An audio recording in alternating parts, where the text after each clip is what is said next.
ரொம்ப ட்ரூவாக லவ் பண்ணோம். கொஞ்சம் செட்டில் ஆக டைம் தேவைப்பட்டுச்சு.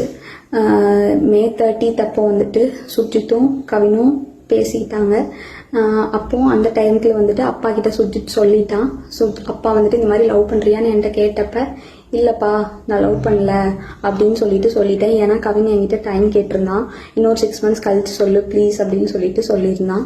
அதனால வந்துட்டு நான் வந்துட்டு அப்பா கிட்ட அன்னைக்கு சொல்லலை.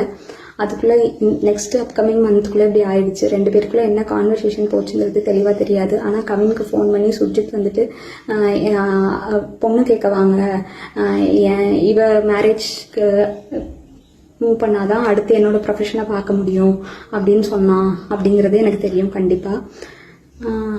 அதுக்கப்புறமா வந்து 27 என்ன நடந்துச்சு அப்படின்னா, அன்னைக்கு கவின் வராங்கிறது எனக்கு தெரியாது. நான் 28 ஈவினிங் தான் வர சொல்லியிருந்தேன்.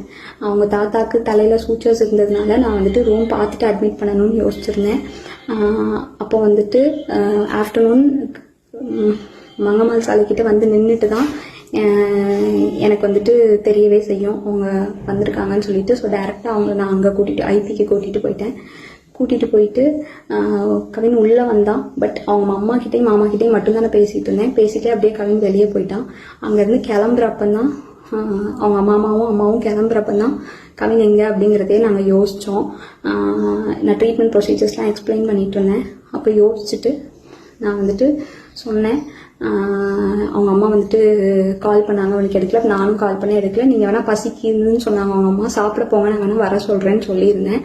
அதுக்குள்ளே இப்படி ஆயிடுச்சு. ஸோ வந்துட்டு இது தேவையில்லாமல் நிறையா இஷ்டத்துக்கு யாரும் வதந்தியை கிளப்ப வேண்டாம்.